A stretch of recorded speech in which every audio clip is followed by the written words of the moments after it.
Page 55, Westminster Chimes. On page 54, they're getting into triad inversions. This is unit 5. An inversion is simply where you take a chord and you rearrange the notes. You turn it over. You invert it.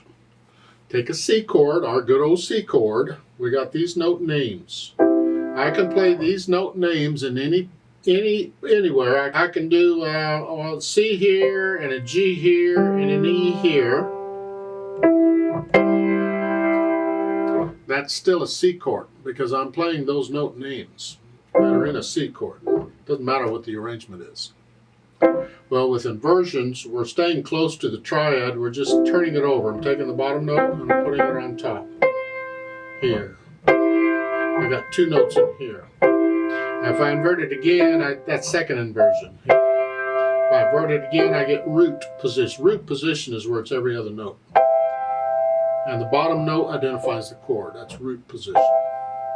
Now, if I go down here, put G on the bottom here, that's still second inversion. See, the inversion numbers don't change based on the direction you go. It's always assumed you go up. So when I go down, this is still second inversion, first inversion, root. In this lesson, we're covering first inversion, here, where the root note is on top. And you'll learn to recognize them in the music. They've got them there on page 54. This, do all the chords this way, whatever. Now, Westminster Chimes uses these, and they're keeping you, again, things pretty simple, and that's fine. There's nothing wrong with that. But I'll offer some other suggestions here. Let's look this over. It's 3 lines long. Treble and bass clef. No sharps or flats in the key signature. We are in the key of C major. Make sure you're doing the scale for C major, and go ahead and do the scale for A minor. At least 1 octave up and down. Just know the scale. Get comfortable with it. Know what notes are in those keys. And 3/4 time. Now we got chords going crazy here, so let's take the right hand and see this. We're up here and this, and you'll notice that's the first inversion. If you take the top note and put it on the bottom here, then you can see that it's an E minor chord, because I got a minor third and a major third. So it's an E minor chord to start with. These others are other chords, but the pattern is the same. They're all first inversion, because the distance between the top 2 notes is a little extra. Lift up and move. Your hand position stays the same. You're just moving. Now let the wrist collapse a little bit, because otherwise you'll tense up because you want to hold that position. No, let the wrist collapse a little bit. Each time you play it, down here. Because when I do this, I'm not aiming 3 fingers. Ugh. That's too many. I can't do that. So I aim 1 finger. I keep my hand in that position, and the other fingers should behave themselves.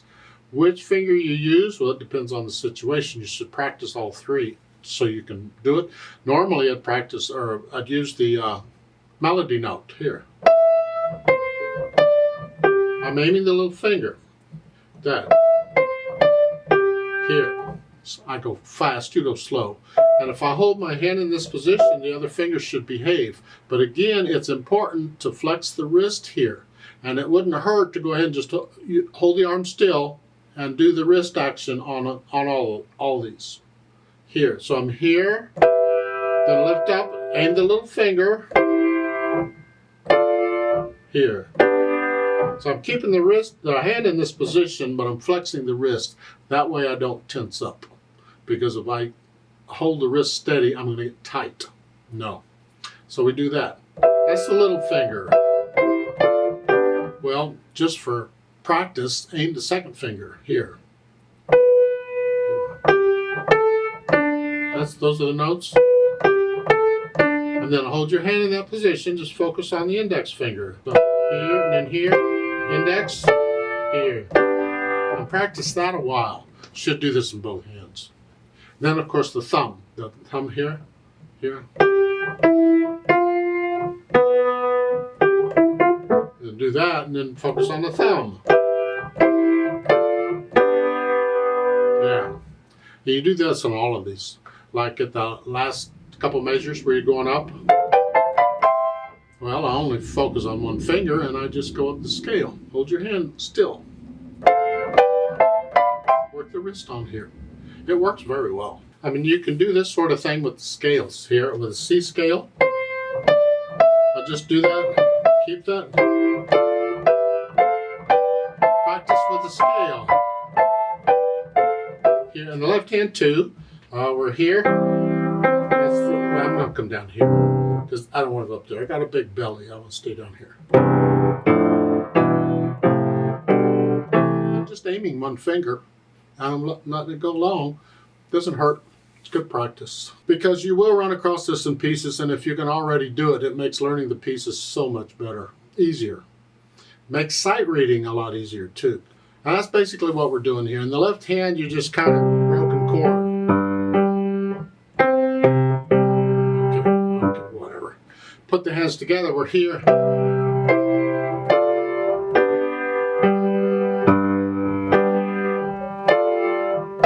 Here.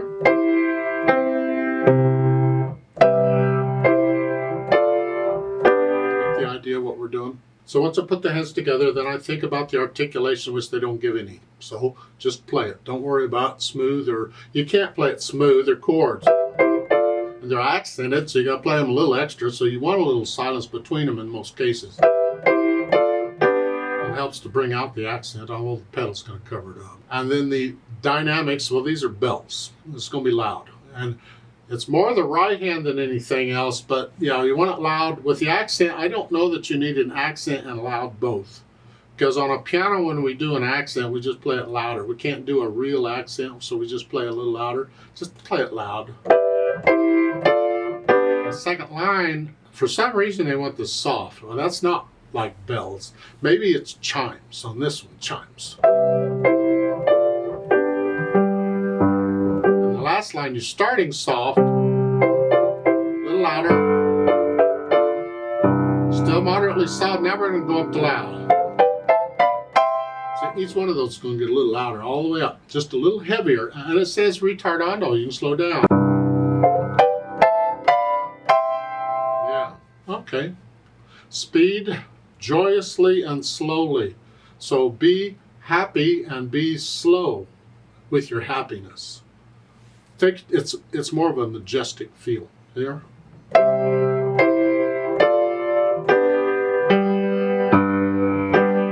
It's a little slow, but that's what they want. Okay. And now the pedal. We need pedal on this. Bells ring out. They don't have any dampers or anything to cut the sounds off. They just ring out.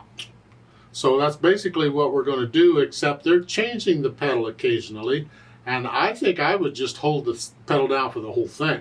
However, let's try it first the way it's marked and see what that sounds like. We have to hear it, and then based on what we like to hear, we may adjust the pedal a little bit or a lot. Because it's loud, I'm going to put the pedal down with that notes here. I want a kind of an explosion here.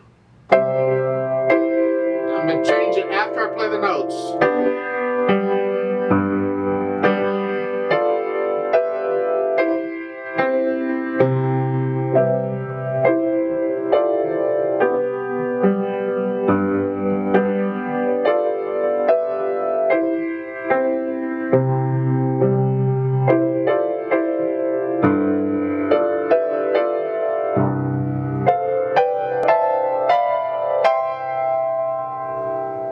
That's how they're marking it, and if that's okay, it's fine. I don't know that we can do much with this, but if I hold it down and let it run together, I get this.